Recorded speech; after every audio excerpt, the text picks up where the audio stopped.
खास कार्यक्रम में दर्शकन तो लोग के हमनी खास स्वागत करत हैं।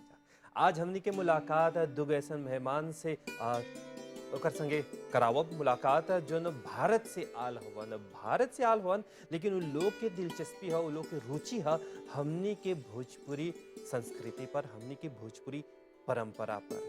आज हमनी के स्टूडियो में आल हवन डॉक्टर अजीत राय और डॉक्टर प्रियंका कुमारी मिश्रा, दोनों के हमनी स्वागत करते हैं। नमस्ते, स्वागत बा हमने के स्टूडियो में। लेकिन दुर्भाग्यवश आज जिस दिन हमने रिकॉर्डिंग करत है जा वही दिन तू लोग फ्लाइट लेके जात हो वापस जी। कितना दिन खातिर आल हो जा? 10 दिन खातिर आई रहनी जा। लेकिन आज अंतिम दिन है। आज आपसे मुलाकात भी हो गई, दर्शकन से भी मुलाकात हो जाए। क्या बात है। और अइला के पीछे कोनो खास वजह? असल में हमार जो काम हो तो भारतीय प्रवासन पे हम मुख्यतः मॉरिशस का भोजपुरी लोक संस्कृति पे, तो उसी के संदर्भ में आजकल एक प्रोजेक्ट पे काम करते हैं हम भोजपुरी लोक कथाओं पर। तो वही का संदर्भ में कुछ मैटर इकट्ठा करे खातिर, कुछ सामग्री मिलल, कुछ लोगन से बात करे खातिर। और हमारी श्रीमती जी बताएं कि वो पिछली आई थी। तो हर कार्य क्षेत्र के बारे में बताओ। नमस्कार भोजपुरियन लोग मॉरिशस के, हम प्रियंका कुमारी मिश्रा भारत से। हमार काम तो हम हिंदी विभाग से हैं, लेकिन हमार जे परमेश्वरन के प्रभाव रहे कि हम भोजपुरी के लेके कुछ करी, तो भोजपुरी के तो लेके ना, लेकिन हाँ एजा के जे मॉरिशियन प्रवासी भारतीय लोग बा तो इनकर शोध कार्य से हम प्रभावित होकर हम अपन रिसर्च के करनी। तो हमार काम प्रवासी भारतीय गिरमिटिया मजदूर के बाद जे पहला प्रवासन जे लोग के भल रहे वो लोग के कोई ना इतिहास के कोई कहीं नाम है ना कहीं किताब में लिखल है। तो इहे हमना के कहलन कि तू सोच सकलू ये पे कुछ। तो जब हम पढ़नी उन लोग के लेके इनकर आर्टिकल और कुछ किताब, तो हमरा लागल कि हम ये पे कुछ कर सकेनी। और हमार काम से शायद एजा के जे प्रवासी अप्रवासी भारतीय लोग हैं वो जनिहन कि हमरों से पूर्व पहले कोई लोग रहन कि जो कैसे प्रवासन के कष्टकारी परिस्थिति में अपना के रखलन, ओकरा बाद हमनी सबके पूर्वज अइलन और एजा कैसे न कैसे स्थिति परिस्थिति उनकर सब उ लोग देखते चलत गल और आज जो धरोहर उ लोग छोड़ के गल हन। और तो उ धरोहर खातिर ही एजा के लोग के कुछ न कुछ सोचे के ही चाहिए। और हमार ये पे काम है, हमार काम हिल कुलीन एक जाति रहलन भारत में, तो उनकर क्षेत्र रहन धनबाद, बर्दवान, रांची, झारखंड के कुछ और क्षेत्र हैं कि जहाँ से उन लोग के पहले उठायल गल रहन लोग के एजा लाए खातिर। उ लोग धान के खेती और गन्ना के खेती करे में खूब परांगत रहन। काहे कि भारतीय वैसे ही बहुत अपन में मजबूती वाला, बल शक्ति वाला व्यक्तित्व वाले धरोहर वाला व्यक्ति रहलन। तो ऐसे वजह से लोग के लियाल गन। और तो उन लोग के जो जाति है वो जाति के नाम शायद हमनी के या और लोगों की जानकारी में कहीं लिखल नहीं है कि हिल कुलिन कोई जातियों रहलन। एजा एजा के क्षेत्र में रहत रहन, ओजा के पहाड़ी क्षेत्र के लोग रहलन। हाँ, तो आप कह सकता नहीं कि मूलतः उहे लोग भारतीय रहलन। मूल भारतीय के परिभाषा केकरो कहेम तो उहे जातीय के दे सके नहीं। और साथ में साथ एक बिहार में एक कॉमिटिया प्रथा चलत रहे। कॉमिटिया प्रथा, कॉमिटिया शब्द कौम से मतलब कुटुंब से परिवर्तित होकर कॉमिटिया शब्द पड़ल। तो ओ में रहे कि अगर एक बाप हन, अगर वो कर्जा ले ले हन जमींदार से, तो उनकर मरला के बाद वो कर्जा ना चुकत है, उनकर बेटा फिर वो बेटा से फिर उनकर वंशज, ये वंशानुगत एक कर चुकाए वाली स्थिति वाली परिस्थिति हो जा प्रथा चलत रहे। एगो प्रश्न अभी मन में उठा था कि अभी बहुत ही अच्छा लगा था कि तू लोग आल हुआ जा और तनी सुन इतिहास के बारे में हमने जानब जा कि कैसे हमने के पूर्वज लोग आ रहन जा, कौन परिस्थिति में गुजर के यहाँ पर आल हुआ जा और वो हिया से और कौन कौन देश में गल हुआ जा, हुआ के परंपरा हुआ के भोजपुरी संस्कृति कैसे बा। जैसे डॉक्टर प्रियंका कुमारी मिश्रा आप बोले हुआ कि हिया पर ही खोज कार्य करला के बाद पता लागल कि हियां पर ही एगो जाति बा जो जेकर नाम है हीन कुलीन जाति। त खोजले हवा जा नहीं मिलल कोनो। ना अभी तक तो अभी बहुत कम रिकॉर्ड है, मतलब ना के बराबर है। वही पे अभी हमरा काम बढ़ाए के है कि हम एक बहुत ज़्यादा उनके बारे में जितना हम सब जान सकें, और हम एक शोध पत्र के रूप में, रिसर्च वर्क के रूप में हम रखे के करे के चाहते हैं कि कोई भी अगर उस जाति से संबंधित कोई के बार नहीं, तो वो अपन पूर्वज के बारे में जाना। काहे कि एजा जे लोग बा, लगभग हम बहुत लोग के घर अभी गए बानी, बहुत बड़ा साहित्यकार भोजपुरी स्थापत सरिता दीदी के यहाँ भी गईनी। सब जगह से हम देख रहे हैं कि सब लोग अपन पूर्वज के बारे में जानत है, लेकिन अगर कोई हील कुलीन जाति के से भी कोई होई तो शायद वो जान सके कि हमार पूर्वज छे कितने कठिन परिस्थिति में आके एजा रहलन करलन। आज उनकर छोड़ल धरोहर के हम सब एजा अभी बानी, उनकरे छोड़ल और उनकर स्थापित करल स्थिति के ही हम आज उस स्थिति में, अच्छी स्थिति में हम जियत हई। कैसन जाति रहला खेती बाड़ी में काम करे होला आदमी। हाँ, खेती बाड़ी वाला रहे, वो लोग गन्ना और धान के खेती करे में परंपरागत रहन में। ये भारत में जाति जैसे पहाड़ी इलाकों में जो आदिवासी रहलन, हिल अगर जोड़ेम तो इंग्लिश में भी HILL हिल, हिल माने पहाड़, कुलीन माने छोटी जाति। ऐसे उन लोग के नाम अंग्रेजन लोग बदल के हिल कुलीन कर देलन, कहायल हो भल की हिल कुलीन माने पहाड़ी इलाका के जो छोटी जाति हन वो लोग के हिल कुलीन बोला जाला। तो मतलब ये सब छोट एकदम निकृष्ट जाति के रहलन।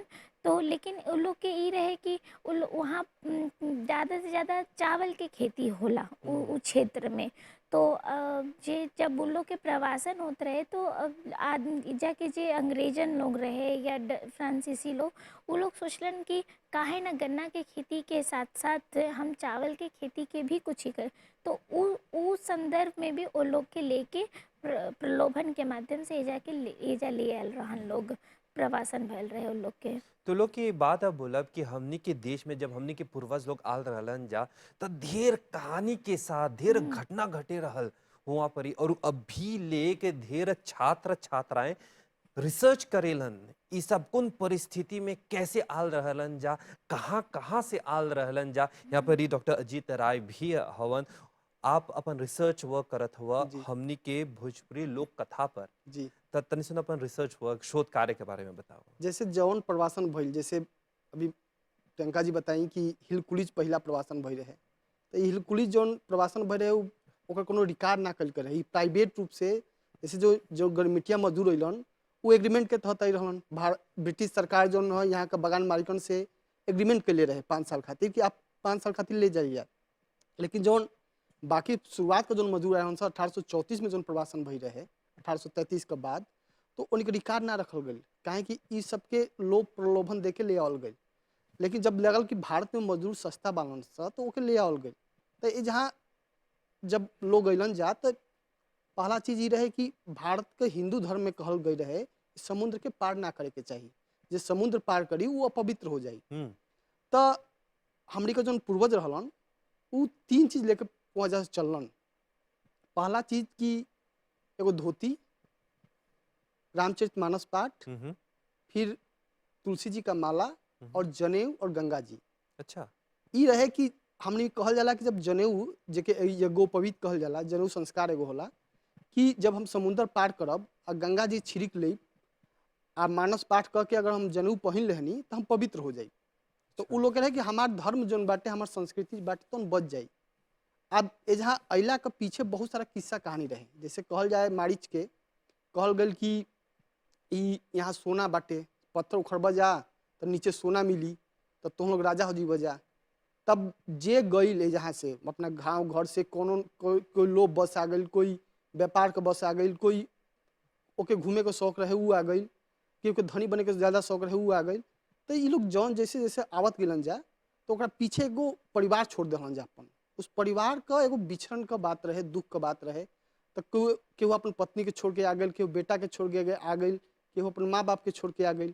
तो उ परिवार से और उस व्यक्ति का जौन जहाँ अइलन जा उ लोग के पीछे को कहानी किस्सा कहानी छूट गई। अच्छा अजीत जी एक प्रश्न मन में उठा था। जी हमनी जानी ला जा कि हमनी के पूर्वज जब आल रहलन जा हुआ छोड़ला के बाद हिया जैसे कदम रखलन जा जी हिया के कहानी आज लेख हमनी जानी ला सन। हम्म। लेकिन हुआ छोड़ला के बाद हुआ के स्थिति कैसे रहल?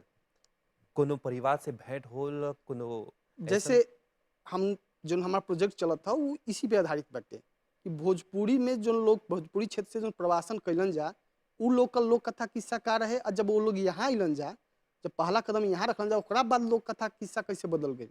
तो पहला चीज एगो चीज लौकेला कि जे वो जहाँ से गुजरल वो अपन परिवार से बिछड़ल लेकिन यहाँ अला के बाद अपन धर्म से बदल गई संस्कृति से परिवर्तन हो गई। तो ओकर किस्सा अपन धर्म और संस्कृति बचावे के रह गई ओकरा से जोड़े लागल उ कि हम कैसे अपन धर्म और संस्कृति के बचाई कैसे अपन परिवार से मिली। तो ओकर किस्सा का जो मुख्य केंद्र रहे वो ई रह गई धर्म संस्कृति बचावे का अपन परिवार से मिलन का चाहत रह गई। लेकिन वहाँ जो रह किस्सा रहे वो रहे कि हमार बेटा चल गई हमार पति चल गई तो ओकर किस्सा अलग रहे ओकर परिवार का किस्सा रहे परिवार किस्सा कहे कि हमार परिवार का लोग चल गई तो ओकरा में बिछड़न रहे दुख रहे दर्द रहे दोनों जगह दुख दर्द बा लेकिन दोनों जगह में एगो अलग अलग विशेषता बा एगो जहाँ मिलन का चाहत बा एगो जहाँ दुख का चाहत बाटे और दोनों जगह से ये कामना होता कि हम अपन परिवार से मिल ली। और ये कहानी सिर्फ मॉरिशस की कहानी नहीं है बल्कि जहाँ जहाँ पर हमनी के गिरमिटिया लोग गल हवन जा जी हुआ की कहानी है। हम्म। और वो मॉरिशस के छोड़ के दूसर देश जाए के कोनो मौका मिलल ऐसे ही नहीं रिसर्च जैसे करी? बात भइल बट लोगन से जैसे गयाना में बालन जा नेदरलैंड में बालन जा भोजपुरी लोक कलाकार जो चटनी संगीत गावेलन जा तो उ लोगों से मुलाकात भइल बाद भारत में आयल बालन जा तो या उ लोग को लोक कला के उत्सव के जैसे को बटोहिया गाना रिलीज भई रहे तो पूरा जितना प्रवासी बालन जा 14-15 देश का उ सब मिल के अपन गाना गैले रहन जा। तो उसी प्रकार से भेंट भई रहे तो उ लोगों से कुछ जाने का अवसर मिलल बटे कि भोजपुरी लोक कला हो जहाँ कैसे बा कैसे लोक संस्कृति हो जहाँ संरक्षित बा। आजकल जोन बैठक चलेला अब सब ऑनलाइन चलेला कोविड के बाद जी सब हम ऑनलाइन चलेला ऐसे ही एगो बैठक रहल ऑनलाइन बैठक जहाँ पर ही भोजपुरी गिरमिटिया के लोग जहाँ पर आप्रवासी लोग रहेलन जा हुआ पर ही सब मिल के एगो बैठक करलन जा रामचरितमानस पर कैसे रामचरितमानस हुआ चलेला और कौन समानता बा दूसर देश में जहाँ पर भोजपुरी प्रवासी लोग हवन जा। तो हम हुआ पर ही रहनी हम बोलनी कि यहाँ पर ही कैसे रामचरितमानस गावेलन जा ओकर भावार्थ करेलन जा तो लोग भी जैसे तैसे समानता बा फिजी होई त्रिनिदाद टोबागो होई फ्लोरिडा में भी हवन जा सुरिनाम में भी हवन जा और कौन कौन समानता देखले हवा जो अभी ले भारत में बा और मॉरिशस में बा। जैसे तीज त्यौहार जैसे हमरी के होली मनेला दीपावली मनेला जिउतिया जैसे आयल गणेश चतुर्थी आयल लेकिन अब वहाँ का कल्चर में यहाँ कल्चर में थोड़ा सा भिन्नता बा। जैसे यहाँ का कलर कंपोज मतलब मिलल जुलल बाटे यहाँ जैसे गणेश चतुर्थी हमारी के महाराष्ट्र में मनावल जाला ठीक है बिहार में जीव पुत्रिका जिउतिया का व्रत कल जाला शंकर जी का पूजा तो लगभग में हर जगह होला। जैसे फिर शंकर जी के पुत्र जो कार्तिकेय रहलन तो उसका साउथ में पूजा होला तब भारत का अलग अलग हिस्सा में होला लेकिन मॉरिशस देखल तो एक अपने में छोटा सा भारत बाटे तो जहाँ कुल कल्चर का पूजा एक साथ होला आप हिंदू धर्म से हाँ चाहे मुसलमान धर्म से हाँ चाहे ईसाई हाँ कुछ न कुछ सबका प्रभाव एक में बाटे। तो यहाँ जैसे क्रियोल भाषा विकसित भइल वैसे ही भोजपुरी लोक संस्कृति विकसित बाटे जहाँ लोक संस्कृति को हम देखब कि सबका थोड़ा थोड़ा हल्का हल्का मिठास जो बाटे वो एगो मिठाई में बाटे मानता।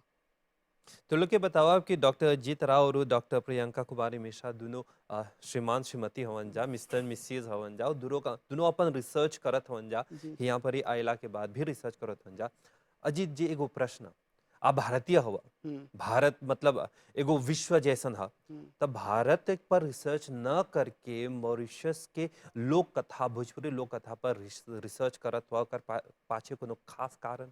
जैसे हमार जन्म बनारस के बगल में एक गाजीपुर जिला है जहाँ भइल है तो जो बनारस ओके पूर्वांचल क्षेत्र कहल जाला ये बिहार पश्चिमी बिहार और पूर्वांचल मतलब पूर्वी उत्तर प्रदेश ये ऐसा क्षेत्र रहे जो ब्रिटिश काल में यहाँ के लोग कलकत्ता नौकरी करे गलन और वही लोग जो धीरे से वहाँ से प्रवासन कर कैलन तो जैसे यहाँ के लोग जब अलन तो कलकतिया कहल जाला तो वो कलकतिया हमारा गाँव हमारा घर के लोग रहलन जा तो जब हम बचपन में रहनी तो ऐसा किस्सा सुनल रहनी, जैसे हमारे परिवार में भी कहल जाला कि एक दो लोग चल गिलन जा जिनका मतलब कोई रिकॉर्ड कहीं मौजूद नहीं थे। तो जब हम रहनी तो इस किस्सा कहानी हमहूँ सुनत रहनी। जब हम BHU में अनी तो PhD MA करे के दौरान एक पेपर पढ़ल जाए भारतीय प्रवासन पर, तो प्रोफेसर घनश्याम थे हमारे गुरु हैं वो, हमारे और इनके भी गुरु हैं, दोनों लोगों के हम लोग के गुरु हैं वो। और उन्होंने उहे हमके कहलन कि PhD में जब हमारे दाखिला भइल तो बोलन कि तू भारतीय प्रवासन पे काम कर चाहत तो कर, कौन देश पर करब। तो गयाना पे हम पहला सोचनी, काहे कि इंटरेस्ट रहे, किस्सा कहानी सुनले रहनी दादी से कि लोग चल गिलन जा मरीचबा देश, या जैसे गयाना के डेमरारा टापू कहल जा कि डेमरारा टापू डेमरारा जो वहाँ द्वीप बाटे ओके कहल जा कि वो राक्षसन के एगो द्वीप है जहाँ लोग चल गिल बा, राक्षस होके बंदी बना लेल बाटे। अच्छा, वो लोग जानत रहलन कि कौन देश में गल हवन? जैसे लोग कहा है ना कि जैसे चिट्ठी लोग लिखे, अगर कोई आवे भारत बाहर जो रिटर्न करके केहू गइल तो लिख के भेजे लोग चिट्ठी कि हम यहाँ बानी, सकुशल बानी, हमार चिंता मत करिए जा। तो कुछ लोगन के पता चलल कि हमार लड़का एगो डेमरारा टापू पे गइल बा, या मारिच देश में गइल बाटे, या फिजी के भी कहल जाए, फिजिया कोनो चिड़िया बहुत बड़ चिड़िया बिया वो जहाँ लोग के बंदी बना के रखले बाटे। तो ऐसे लोगन के पता चले तो लोग किस्सा कहानी में अपन गीत में गावे। तो वैसे हम सुनले रहनी कि डेमरारा एगो कोनो राक्षस के टीला रहे जहाँ पूर्वज हमार गइलन, वजह जाके वो बंदी बन गइलन। फिर वो जहाँ का राक्षस जौन रहे तो आवे ना देहलस। तो राक्षस जौन दैत्य कहल जाए वो फ्रेंच बगान मालिक का अंग्रेजन के कहल जाए। तो जैसे रावण मेघनाथ को जोड़ी रहे या रावण कुंभकर्ण को जोड़ी रहे, वैसे ई जोड़ी मानल जाए। तो यह प्रेरणा मिलल कि हम ए पर काम करी। जब शादी हमार भइल, ये हिंदी साहित्य से रहली, तो हम सोचनी कि हम कहे कि ये क्षेत्र जब हमारा किस्सा कहानी सुन ली तो इनको भी मन में इच्छा भेल कि हम भी भारतीय प्रवासन पे काम करी। तो ये अपन पोस्ट डॉक्टरेट या बहुत सारा 2-3 पेपर लिखले वाली, ये इनका अब भी रिसर्च मॉरिशस महिला के बाद ही सिर्फ लोगन के घरे जा जाके वहाँ का संस्कृति देखले वाली, लोगन से सवाल पूछले वाली। इनका मन का जितना जिज्ञासा बा तो जाके यहाँ शायद खत्म हो गए होखे, या हो सके तो फिर से यहाँ खोजे खातिर। अभी का बाकी देखले हवा? एजा तो सबसे पहले जे जाके प्रकृति सुंदरता ह बहुत अच्छा ह, और जे सबसे ज़्यादा संवेदनात्मक रूप से हमरा हिला दिलस हमारा आत्मा के, वह प्रवासी घाट रहे। जब हम उ चटाई पे देखनी के पिता एक पुत्र के लेके बैठल है, तो लागल कि कहीं ना कहीं तो हमनी ये पूर्वज बानी, लेकिन वो पूर्वज के बगल में वो तो हमारे एक रिश्ता रहे, वो उहे पूर्वज तो एजा आयल ह। तो कहीं ना कहीं वो पूर्वज तो हमरो पूर्वज से संबंधित है। और ये कारण है कि हम एजा जहाँ जहाँ भी गईनी हम ये चीज़ सोचनी कि, और ये सवाल भी करनी कि आप लोग जाने ली कि जान गल बानी बहुत लोग कि एजा मतलब कहाँ से रोरा बानी, लेकिन उ देश में जाई कम से कम उ पूर्वज से संबंधित जे लोग बा उस देश के लोग से पूछी कि अगर सच में आज वर्तमान स्थिति में अगर केकरो अपन बेटा के एकदम दूर देश में ऐसन जगह भेज देती तो का स्थिति उन लोग के दिल में बीती थे, का उ महसूस करी लोग। तो उ दुख के महसूस करे खातिर, उस दर्द के समझे खातिर एक बार तो कम से कम आपन लोग के जाए के चाही उ गाँव पे, अगर मालूम हो गल हा। और दूसरा हम इस चीज़ देखनी कि सब कुछ सही बा, खान पान, भारतीय भोजन, मॉरिशस भोजन, सब कुछ से ई बा, रीति रिवाज, विवाह संस्कार सब लगभग ई बा। और एजा के भाषा में कहीं कि एक तरह से मिनी इंडिया है। तो एहे से हमनी सबके भी रुचि हो गल कि भारत के बाद भी अगर कहीं एक छोटा भारत देखे के मिलता तो हम देखें कि वो भारत, उस भारत में कितना भारत के संस्कृति बसल है। तो हमनी सबके ई रुचि ज़्यादा हो गल कि छोटा भारत के संस्कृति पे अगर हम और कुछ खोज कर सकेला, या और कुछ हम ई देश खातिर, ई देश के लोगन खातिर कि ई संस्कृति में और का अगर हम का देख सकेनी, तो ई रुचि रहे ऐसे काम करनी। दूसरा कि ई पूर्वज के जे चीज़ के जे देख के आयल बानी, और अब तक तो हम इस चीज़ से अछूत रहनी कि माँ बाप कितना कष्ट करके बच्चा लोग के है ना हर सुख सुविधा देला, लेकिन आज इस ये जा प्रवासी घाट के देख के तो लागल कि माँ बाप के धरोहर के हमनी सबके और धरोहर के संभाल के रखे के चाहिए और संस्कृति के और विकास करे के चाहिए।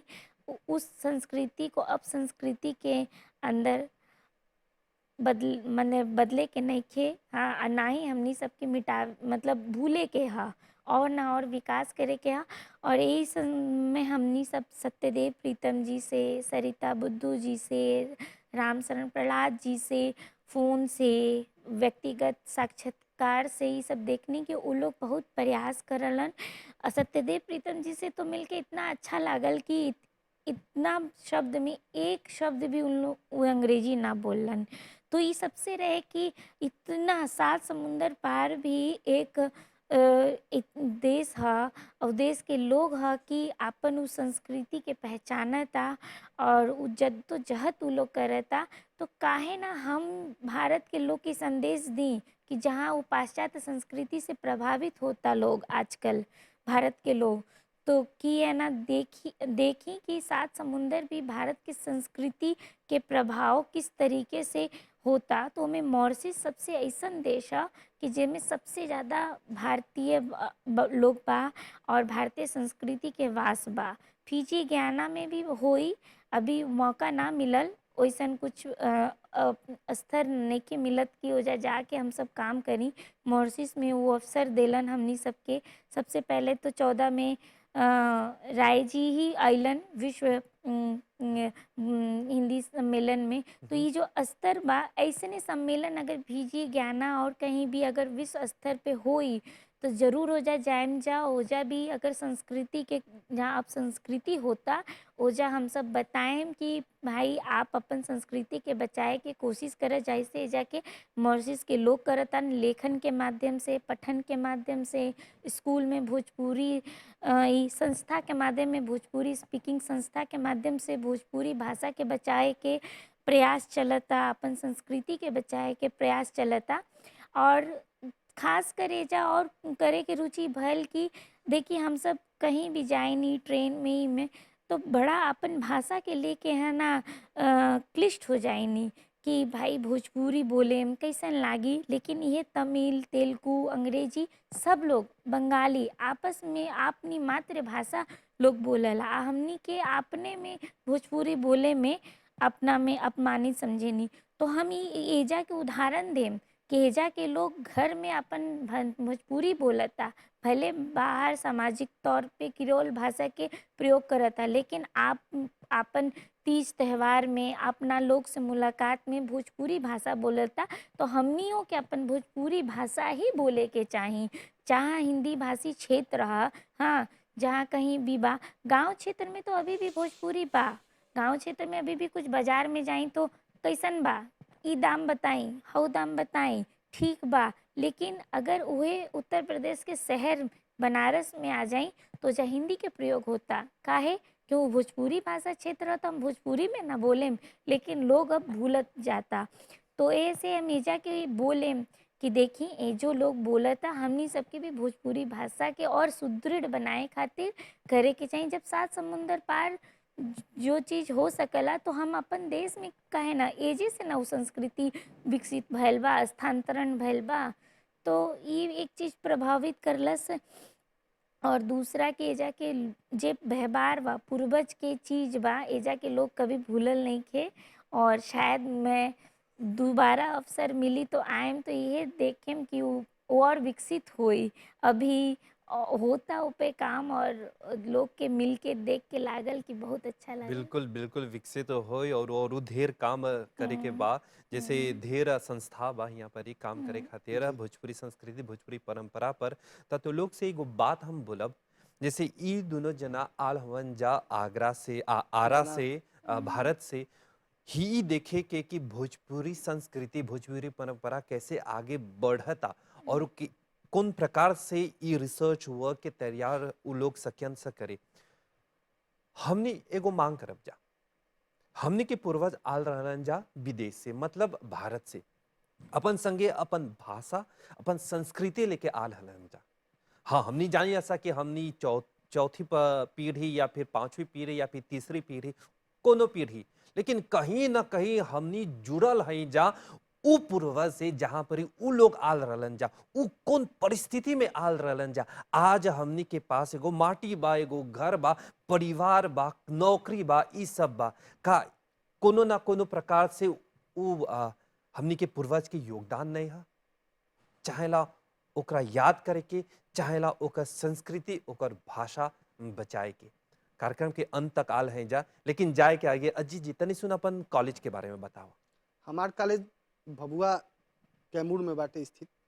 ई इलाका जौन बाटे पहले बहुत गरीब और पिछड़ा वर्ग रहे, लेकिन अब थोड़ा सा वो धान का खेती में मशहूर हो गई बाटे। तो इस कॉलेज का नाम पूरा सरदार वल्लभ भाई पटेल कॉलेज, जौन पटेल जी राष्ट्रीय एकता का प्रतीक रहन, वही का नाम पर ई कॉलेज का नाम रखल गई है। ई कॉलेज वीरकुंवर सिंह विश्वविद्यालय आरा का एक अंगीभूत इकाई कहाला। हमारे कॉलेज में लगभग में सभी विषय का पढ़ाई होला और हमरी का कोशिश, हमारा बहुत नया नियुक्ति भइल बा और पुराना बहुत हम लोग टीचर बनी जा। हमरी का कोशिश बा कि अपन कॉलेज के माध्यम से, और हम कोशिश करत हैं कि जैसे महात्मा गांधी इंस्टीट्यूट चाहे यूनिवर्सिटी या मॉरिशस से हम लोग का एगो MOU करी जा, और यहाँ के लोगन का और वहाँ के लोगन के, क्योंकि हमार जो कॉलेज बाटे वो भोजपुरी का गढ़ बाटे, तो उस दोनों के मिल के हम लोग का काम करी जा, भोजपुरी के लेके, भारतीय संस्कृति के लेके। क्योंकि जो लोग बाटे भोजपुरी लोक संस्कृति अगर देखे के बाटे तो हमारे कॉलेज, हमारे गांव में आके जाकर देखिए, आके जहाँ से। तो हमार कोशिश बाटे, बात चलत है, अगर हो सकेला तो हमनी को मिल के काम कइल जी। तो इतिहास पढ़ावेला जी, और हिंदी के संगे जुड़ल हवा, हिंदी पढ़ावेला, क्या बात है। लेकिन आज हमनी के मंच में भोजपुरी चलता। हाँ बहुत बढ़िया। कार्यक्रम के अंत तक आल है जा, अजीत जी, प्रियंका जी आल हो जा, बहुत बहुत धन्यवाद। लेकिन जाए के आगे कौन कौन जैसे बोली राजा याद के रूप में का लेके जात हो? एजा सबसे ज्यादा खाना खिचड़ी। वहां पे एजा भी तो है। हाँ वहाँ है, पर ओजा कहा कि हम सब खिचड़ी के साथ अचार, घी, पापड़, लेकिन एजा टमाटर की चटनी, नारियल की चटनी, आलू के भुजिया, ये सब कहीं ना कहीं गांव के याद दिलावाला। ठीक है, भारतीय ना गांव के याद, भारत के गांव की याद दिलावा। तो हम कहें कि मॉरिशस में भी एक भारत गांव बसेला, और अब जे भी मिली हम कहें कि अपन गांव के याद करी, अपन संस्कृति के पकड़ के रखी। जहाँ जहाँ मॉरिशस के लोग संस्कृति के प्रति इतने समर्पित है, लोग अपन विकास करता, तो अपनो हम अपन संस्कृति के और विकास करें और फैलाव करे के बा, और कुछ नहीं। अजीत जी जात हुआ था, कौन याद लेके जात हो? हमार तो 2014 में गई रहनी, जहाँ 1 महीना रह रहनी MGI में। उसकर याद से ज़्यादा इस समय का याद बाटे, क्योंकि उस समय पहला रहे हमार, तो कुछ मित्र बनलन, ए बेरिया में बहुत सारा मित्र बनलन। ये समय तो हम गांव गांव जाके घूम के नहीं और देखने की कैसे हमारे लोक संस्कृति जिंदा बाटे। जैसे हम पिछले बार भी कह रहे कि वहाँ हमारा यहाँ भोजपुरी मृतक अवस्था में पड़ल बाटे, लेकिन जहाँ भोजपुरी दौड़त है, चलत है, बोलत था, नाचत था, मतलब जितना जहाँ मिठास बा भोजपुरी के लेके, वो जहाँ और ही कहीं नहीं खे। हम सोचब कि भारत ही ना, जैसे आपका कार्यक्रम बाटे, इतना सुंदर कार्यक्रम, आपके मुँह से आवाज़ सुनल, यहाँ बाकी लोगों से, स्टाफ से भोजपुरी में बोलल सुनल, इतना मिठास लगेला, उतना मिठास तो हमरी के ना लगेला। लेकिन हम कोशिश करब कि ऐसा मिठास हमरों के रहे, आपो के यहाँ रहे। अब एक सांस्कृतिक कार्यक्रम जहाँ एजा भोजपुरी में नृत्य के रूप में, जैसे लोक गीत गवाई होता, गीत गवाई पे नृत्य होता, हमू सब सोचते हैं कि अगर ऐसा कोई कार्यक्रम आदमी करल जाई, कोई सेमिनार वगैरह, तो में लोकगीत के कार्यक्रम रखल जाई, तो ये एक बहुत प्रभावित हमनी सबके करले बा। लोकगीत के रूप में नृत्य के प्रस्तुति करके लोग पे जे गीती प्रभाव कम होता गाँव पे। अब कहाँ लोग बच गल बा गीत गाए खातिर, हल्दी पे गीत, तिलक पे गीत, जे हर तीज त्यौहार पे गीत चलत रहे। अब हमनी के एक नया जनरेशन है, अब हम एजा से सीख के जाता नहीं कि हमरा गीत सीखे के बा, हमरा गीत ना आवाला, हम भोजपुरी भी शादी के बाद इतना अच्छा बोले नहीं, तो ना ई प्रभावित हमरा करले बा कि अब हम खुद गीत सीखे, हम अपन मम्मी के डायरी से, सासू माँ के डायरी से। तो ये गीत हमरा प्रभावित तो प्रियंका करेला। जी, अजीत जी यहाँ पर ही जाए के बखत आ गल बा, तो लोग के जाए के बखत आ गल बा। तो कार्यक्रम के अंत तक आल है जा त जरूर हो जयबा हुआ पर ही फिर से वो भोजपुरी के क्षेत्र में जयबा हुआ के माटी के हमार प्रणाम जरूर करिया जी जा। जी हम हुआ के पूर्वज के हुआ के बड़े दादे के जरूर प्रणाम करिया जा। नहीं एगो बात और बताओ चाहते हैं अंतिम में हाँ जल्दी कि जल्दी। जो आपका पूर्वज का गांव बाटे वो हमारे कॉलेज के बगल में बाटे। अरे तो वाह। हम चाहब उम्मीद करब कि आप हमारा आई और आपका गांव हमनी को खोजल जाए और आपका परिवार से हमनी को मिलावल जाए। जरूर जरूर जरूर आवब जा। ता अजीत जी, प्रियंका जी, जी धन्यवाद। नमस्ते। नमस्ते नमस्ते। कार्यक्रम के लाभ उठाइले हवा जा, कार्यक्रम के देख ले हवा जा, हमनी की ओर से नमस्ते। फिर से मुलाकात हो एगो नवा कार्यक्रम में। नमस्ते।